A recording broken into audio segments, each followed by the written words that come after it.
Now, this brings us down now to chapter 24 of Exodus. We're going to conclude this very brief section on social legislation. Began in chapter 21 through 24.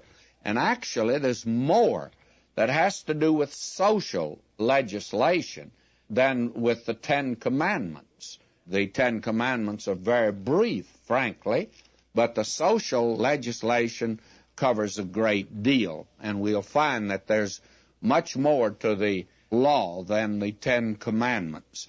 Now, I'm begin reading here in Exodus 24, verse 1.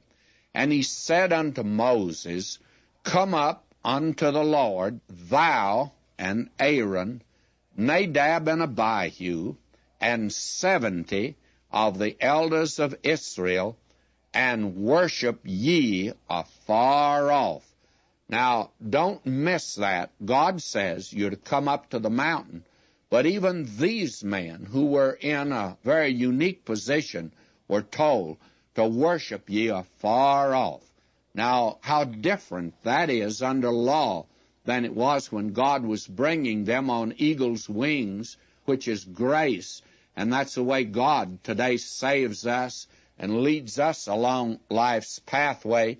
And he says that we've been made nigh by the blood of Christ today.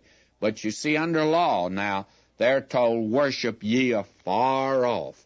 And verse 2, And Moses alone shall come near the Lord, but they shall not come nigh, neither shall the people go up with him. And Moses came and told the people all the words of the Lord, and all the judgments, and all the people answered with one voice and said, All the words which the Lord hath said will we do. Now, this is the second time that the children of Israel have given affirmative answer when God asked them, did they want his commandments, his law? And they said yes. And they are very self-confident, self-sufficient, and actually almost arrogant. All the words which the Lord hath said will we do. And they don't have all of them yet. They have been given the Ten Commandments, and yet they think they can do it. And someone says, well, how in the world could they be so self-deceived? Well, I don't know. That's something that puzzles me, because I know a great many people today that honestly think they are living by law and that they're meeting God's standard. Self-deception is a terrible thing. I don't think, frankly, there's anything quite like it. And you remember John had something to say about this matter of self-deception.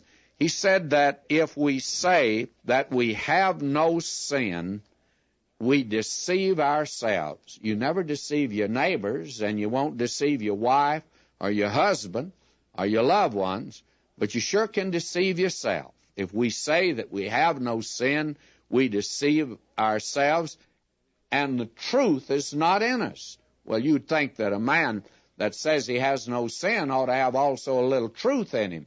But John says that he deceives himself and there's no truth in him at all. And in case you missed it, John repeated that again in the first chapter, the last verse of 1 John. If we say that we have not sinned, we make him a liar, and his word's not in it. Now, I didn't say it, friends. John said it. John said that if you say that you have not sinned, that you keep God's law, then you've made God a liar. And friends, God's no liar. I wouldn't want to call him that if I were you. So the best thing to do is not to boast of your goodness. My, the arrogance of these people. All the words which the Lord hath said will we do, but they didn't do them. Now will you notice, and Moses wrote all the words of the Lord, and rose up early in the morning, and builded an altar upon the hill, and 12 pillars according to the 12 tribes of Israel. And he sent young men of the children of Israel, which offered burnt offerings, and sacrificed peace offerings of oxen unto the Lord. And Moses took half of the blood, and put it in basins, and half of the blood he sprinkled on the altar. And he took the book of the covenant, and read in the audience of the people, and they said, listen to it, now they've heard it, it's written down, all that the Lord hath said will we do, and be obedient. Now, these people certainly had confidence, and it was nothing in the world, of course, but self-confidence. They thought that they could do it, but they didn't do it, and that is self-deception of the worst kind, of course. We'll be obedient, they said to God, but they were not obedient to God.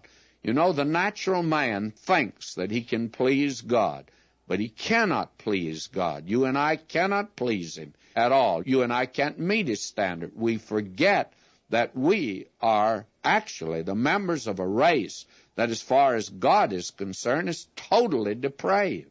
You and I belong to those that are disobedient to God. And if you would doubt that, why don't you look around you in the world today?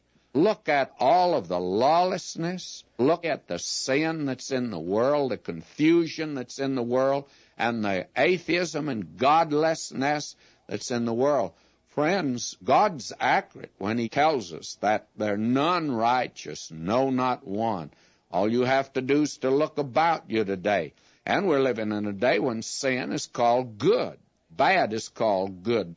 And Isaiah said that day would come. Well, we've certainly arrived there. Now, verse 8, and Moses took the blood and sprinkled it on the people and said, Behold the blood of the covenant, which the Lord had made with you concerning all these words. Now, even before he gives it to them, why, these people are sprinkled with blood, that let them know that there must be a sacrifice, and that without shedding of blood, there's no remission of sins. God will repeat that many times for them. Life must be given up. The penalty must be paid if you and I are ever to go